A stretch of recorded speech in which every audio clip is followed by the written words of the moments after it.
One of the biggest problems that we can run into when we're writing our CSS is specificity issues. When we run into these problems, it often results in us creating overly complex selectors, which just can often snowball the issue, or there's even hacks we can use to get around it, or of course the all dreaded important. Well, Cascade Layers are just around the corner. They're currently supported in Chrome Canary, in Firefox Nightly, and in Safari's technical preview, and they are actually a candidate recommendation now in the spec. So it pretty much means they're here. We're just waiting for them to get pushed into production in all of the browsers, which is really exciting. So I figured I'd give you a rundown on how they work and how they can solve specificity issues that you might run into. And we'll also look at a few important things with them that might actually cause some issues that might leave you scratching your head a little bit. Hello, my front-end friends. Welcome back to yet another video. I'm so glad that you have come to join me once again. And if you're new here, my name is Kevin, and here at my channel, I hope you fall madly, deeply in love with CSS. And if I can't get you to fall in love with it, I'm hoping to at least make you a little bit less frustrated with it. And I really do think Cascade Layers are one of those things that's going to give us an extra layer of control. That's going to make us all a lot happier because we can then run into less issues with it. So let's dive into the code and see how they work. All right, so here I am in CodePen, and just importantly, I am in Chrome Canary right now. As I said, it's Chrome Canary, Firefox Nightly, and Safari Technical Preview where this is supported. So don't start using these in production yet, but it will be important to know how they work because there's a lot of really good things coming with them. And once browser support is there, I think they're going to get adopted pretty quickly. And so let's start, instead of diving into like abstract examples for this one, I think a bit more of a realistic situation can be nice.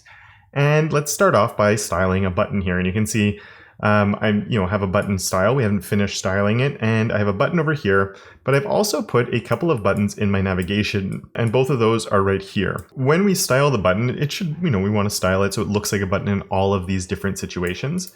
So, we do our button, we set up a few basic things, and then often you put a background on it, and then you want your padding, and you want your color set on there, so you can actually see the text that's in there, and then your font weight. And then you look back and you wonder why your color is not actually working.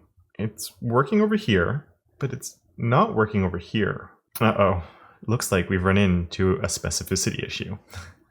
And so let's go look at what that issue actually is. And so let's come down. I have my nav list, and then here I have a nav list A. And so I'm not going to deep dive what specificity is or why this one's really winning here, but just it has a higher specificity because there's the element and class selector. If you're not familiar with the general principles of specificity, I'd strongly recommend that you check out the video that is card should be popping up for it now, or there is a link in the description as well that just goes a bit more into how the basics of it work, and then come back to this one so we can see how Cascade Layers are going to play into the world of specificity as well. And for anyone who's been following me for a while, I can say it really well with confidence now, which is really nice. So yeah, so we have my buttons and they're not working because this is lower specificity. So even if I took this button and I put it like later on and we say drop that after my nav A, it's still not going to work, right? Because it doesn't matter where it is in the order. All that matters in this case is that the nav A is higher specificity than my button there.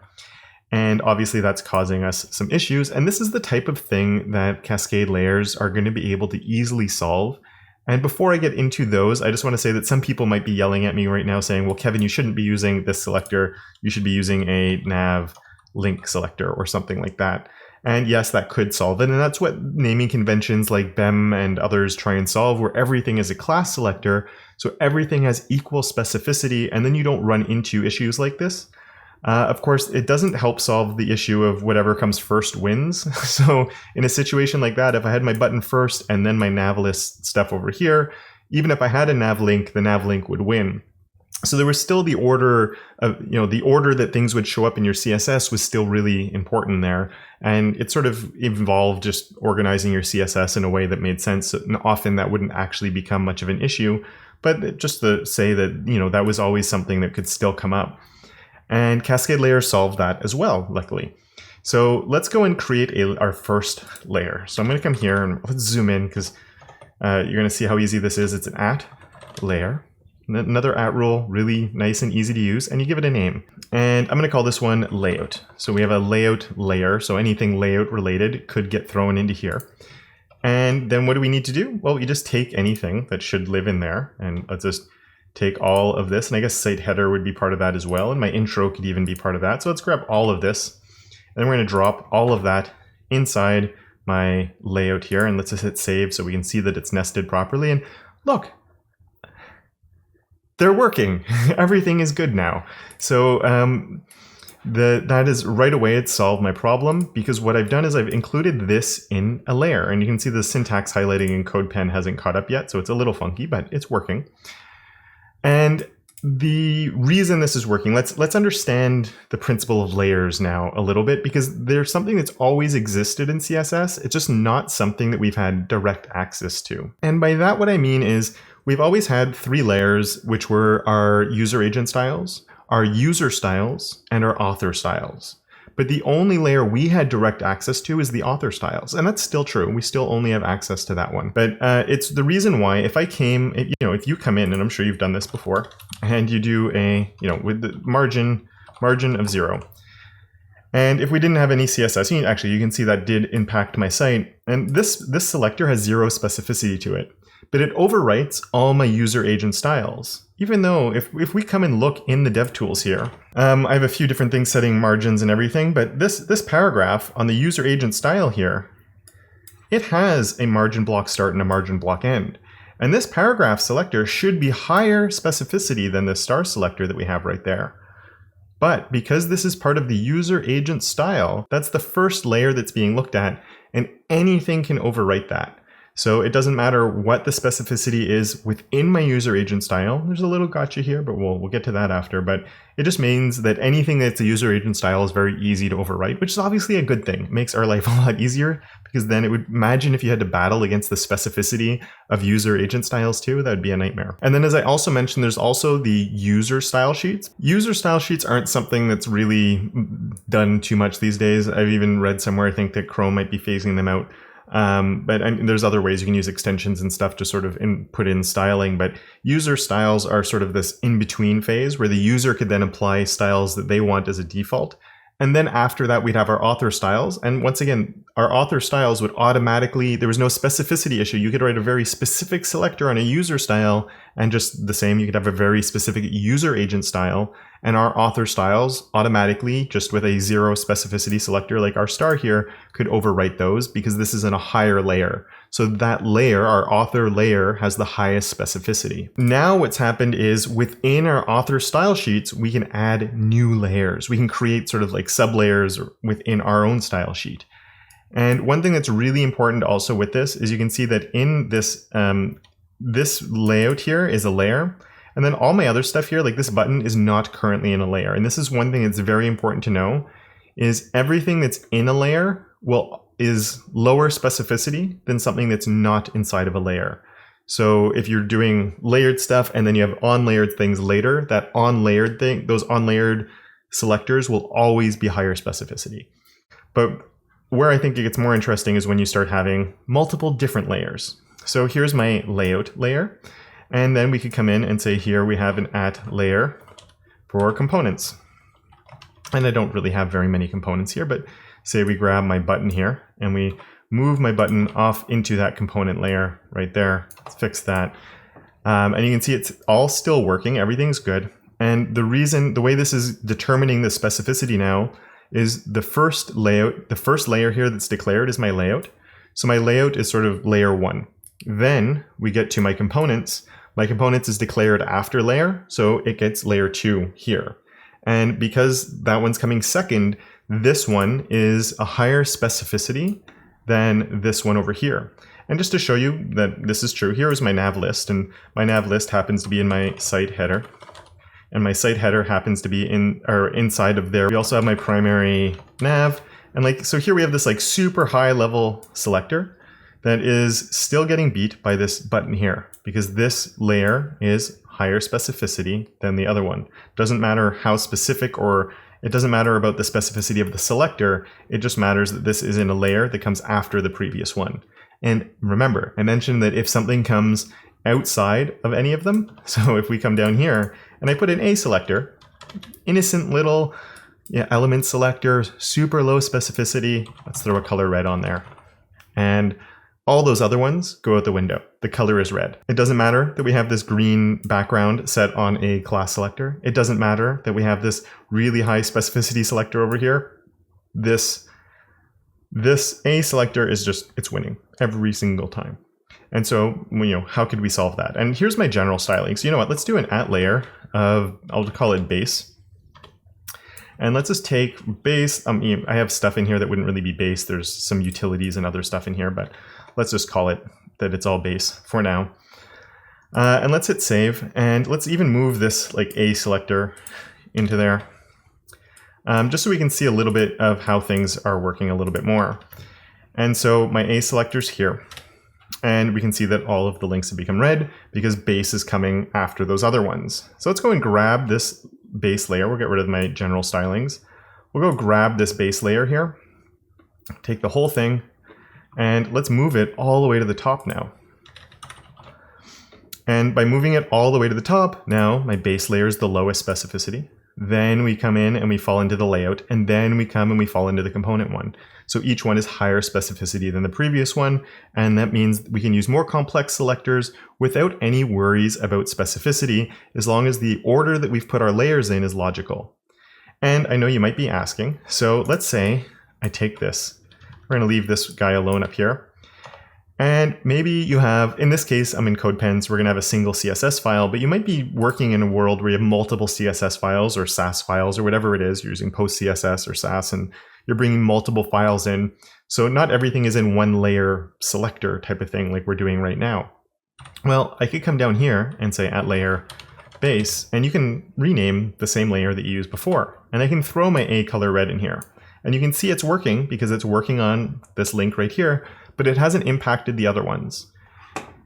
And this layer base is not higher than the other ones, even though it's coming lower down, because the first time it's being declared is here. So it's really about the first time any of these are declared. That's what's setting the order to them. And then if you redeclare one later on, it doesn't have any impact. So it can be a way just to, you're organizing your CSS in a specific way, and it makes more sense to do something like this than, or whatever it is. Or as I said, you're bringing in multiple files. So it's all about the first time something is declared. And that can actually be really useful. And we can do an at layer, and you can just name your layers. You don't actually have to do anything with them yet. So here I could say reset. Then I have my base layer. Then I have my layout. Then I have my components. Then I have my utilities. Utilities.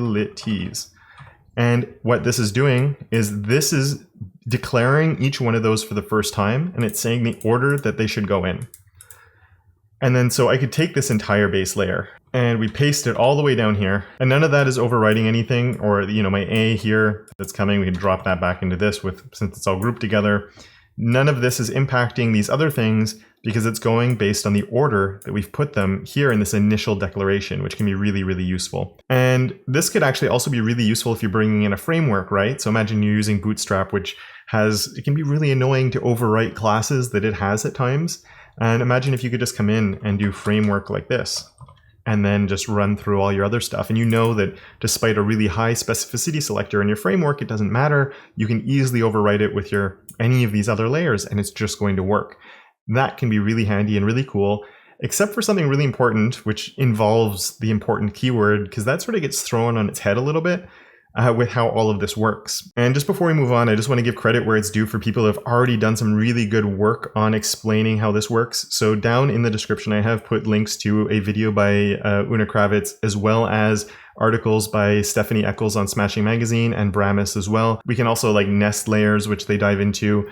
Stephanie takes a look at using Sass with layers, and some cool things we'll be able to do on that front, and some other stuff. So definitely check those out if you want to go deeper into the weeds on any of this.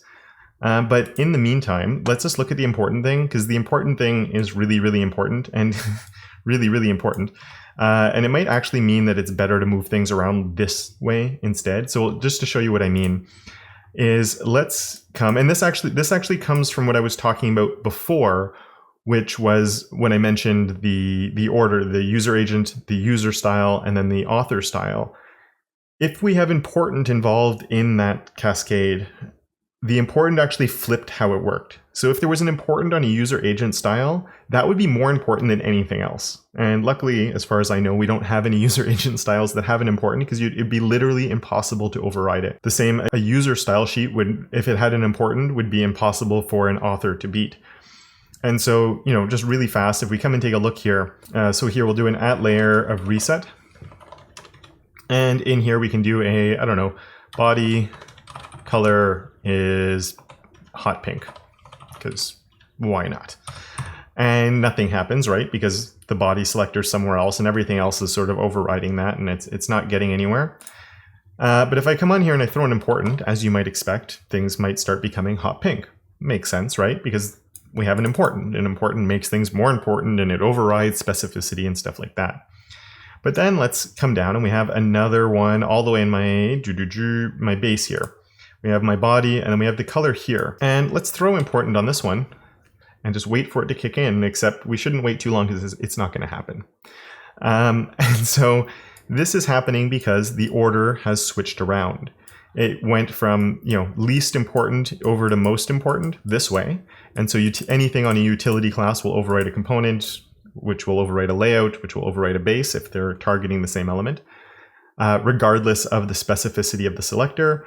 As soon as important is turned on, that switches. And important here will override an important here, or to here, and so on and so forth. So if you used this type of thing and you brought in your framework first and then you started playing with it, there's the potential that if your framework, and I know Bootstrap uses important in a few spots, you'd literally not be able to overwrite that class. It would be stuck. It's impossible to overcome it. So, and I don't know if they do that with 5. I haven't looked at 5, but I know 4 had and previous versions had. So it might be worth doing something like that. And maybe this isn't even a reset. Framework Bootstrap most frameworks come with a reset. So this could even be like your framework reset or like framework importance or something like that, where by making that type of change to it, you'd be now like this. If you put an important here, would overwrite anything that falls in the other ones. It sort of just gives you that extra leverage if ever you need it. But I also think that maybe just don't use important and you've solved your problems.